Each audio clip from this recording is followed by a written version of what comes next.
सभी शिक्षक साथियों को मेरा नमस्कार।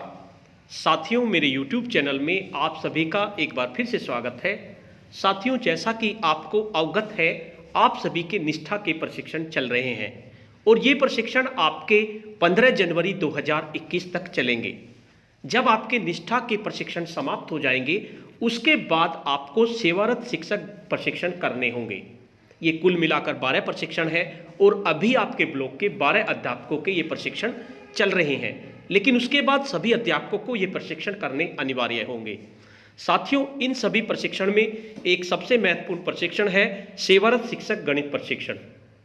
बहुत ही महत्वपूर्ण प्रशिक्षण है और बहुत ही मुश्किल प्रशिक्षण है, इसलिए सभी शिक्षक साथियों को इस प्रशिक्षण को जरूर करना चाहिए, क्योंकि इस प्रशिक्षण में गणित की बहुत छोटी छोटी बातें बताई गई हैं जो समझनी आवश्यक है और बच्चों को समझानी आवश्यक है। तो साथियों, आज की इस वीडियो में हम सेवारत शिक्षक गणित प्रशिक्षण के भाग 12 कराधान की प्रश्नोत्तरी के बारे में जानेंगे कि आखिर इसके असेसमेंट में कौन कौन से प्रश्न दिए गए हैं और उनके क्या क्या उत्तर होंगे। साथियों, वीडियो को शुरू करने से पहले मैं आपको बता देना चाहता हूं, अगर आप चाहते हैं इस तरह की इन्फॉर्मेटिव वीडियो आपको एक प्लेटफॉर्म पर मिले, तो उसके लिए मैंने इन्फॉर्मेटिव वीडियो व्हाट्सएप ग्रुप और इन्फॉर्मेटिव वीडियो टेलीग्राम ग्रुप बनाए हुए हैं। आप चाहें तो मेरे ग्रुप से जुड़ सकते हैं। ग्रुप का लिंक आपको वीडियो के डिस्क्रिप्शन बॉक्स में मिल जाएगा, जिस पे क्लिक करके आप मेरे ग्रुप से जुड़ सकते हैं। तो चलिए जानते हैं सेवारत शिक्षक गणित प्रशिक्षण के भाग 22 कराधान के असेसमेंट के बारे में, आखिर इसमें कौन कौन से प्रश्न दिए गए हैं। इसके लिए हम अपने दीक्षा ऐप को ओपन करते हैं और जैसे ही हम भाग 22 पर पहुंचते हैं तो कराधान का असेसमेंट हमारे सामने होगा। सबसे लास्ट में आता है, ये 4-5 पार्ट होता है, तो इस तरह का इंटरफेस आपके सामने होगा। इस पे आप क्लिक करेंगे। जैसे ही आप इस पे क्लिक करेंगे तो कराधान के आपके प्रश्नोत्तरी आपके सामने होगी।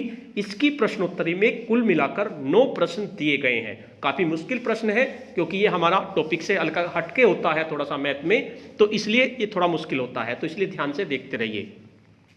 पहला प्रश्न है, स्टाम्प ड्यूटी शुल्क प्रॉपर्टी मूल्य का कितने प्रतिशत होता है।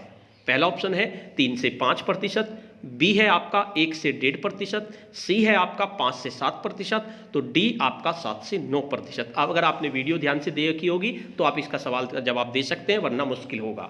तो साथियों, जो स्टाम्प ड्यूटी होता है हमारा, वो प्रॉपर्टी मूल्य का 5 से 7% होता है। तो इसका सी ऑप्शन आपका सही है।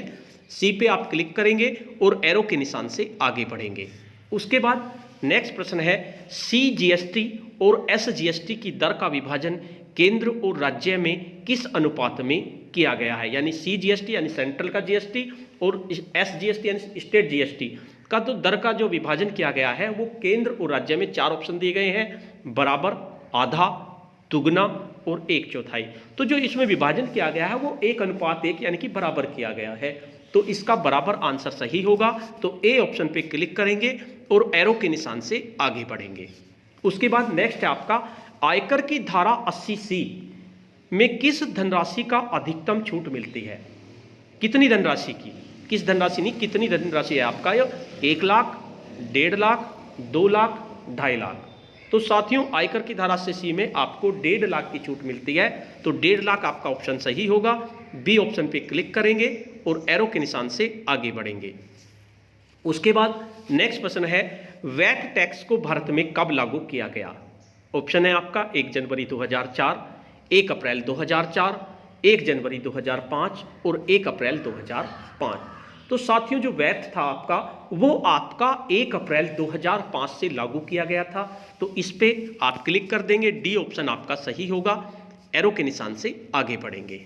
नेक्स्ट है आपका, गिफ्ट टैक्स किस मूल्य तक नहीं देना होता। मान लीजिए आप किसी को गिफ्ट दे रहे हैं तो इसकी भी आपका टैक्स देना पड़ता है, तो इसके ऑप्शन है 25,000 रुपये, 50,000 रुपये, 60,000 रुपये, 75,000। तो साथियों, अगर आप किसी को गिफ्ट दे रहे हैं तो 50,000 रुपये तक तो कोई टैक्स नहीं लगता, लेकिन उसके बाद टैक्स लगता है, तो इसका आंसर 50,000 होगा।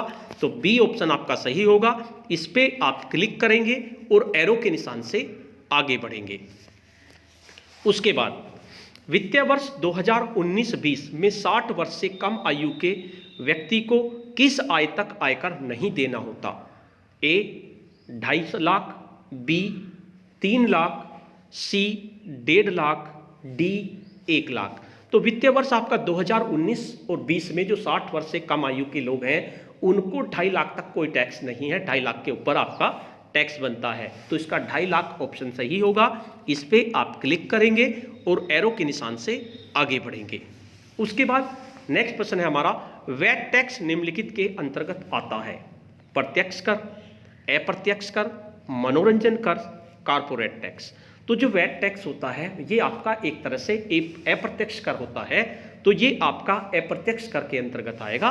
तो बी पे आप क्लिक करेंगे और एरो के निशान से आगे बढ़ेंगे। उसके बाद नेक्स्ट है आपका अप्रत्यक्ष कर को लेने का तरीका है। नंबर 1, उत्पाद की कीमत घटाकर, बी उत्पाद की कीमत बढ़ाकर, सी पर्ची पर लिखकर, डी उपरोक्त में से कोई नहीं। तो साथियों जो प्रत्यक्ष कर होते हैं वे डायरेक्ट आपसे ले लिए जाते हैं, लेकिन अप्रत्यक्ष कर डायरेक्ट नहीं लिए जाते। तो इसके लिए जो उत्पाद होता है उसकी कीमत को बढ़ा देते हैं, तो उसमें ही टैक्स को जोड़ लेते हैं। तो अप्रत्यक्ष कर का लेने का तरीका यही होता है, उत्पाद की कीमत को बढ़ाकर। तो बी ऑप्शन आपका सही होगा। इस पे आप क्लिक करेंगे और एरो के निशान से आगे बढ़ेंगे। उसके बाद नेक्स्ट प्रश्न है, किसी सरकार या निगम द्वारा व्यक्तियों से लिया गया धन कहलाता है?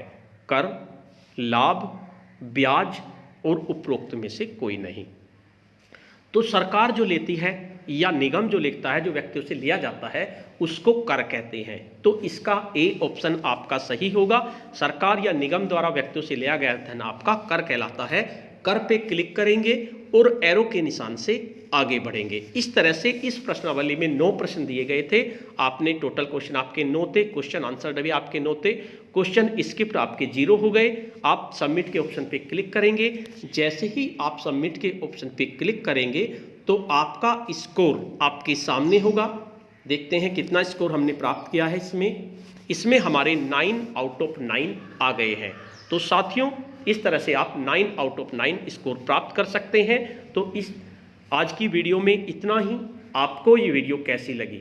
अगर आपको ये वीडियो अच्छी लगी, थोड़ी सी मुश्किल है क्योंकि टैक्स हमारे उसमें नहीं होता। अगर आपको ये वीडियो अच्छी लगी तो इस वीडियो को लाइक कीजिए, शेयर कीजिए और वीडियो पे कमेंट्स कीजिए। साथियों ये वीडियो अभी तो आपको थोड़ा आसान लग रहे हैं, लेकिन जब हमारे सेवारत शिक्षक प्रशिक्षण होंगे तो सभी सब्जेक्ट के होंगे, तो तब ये मुश्किल होंगे और हमें करना मुश्किल होगा।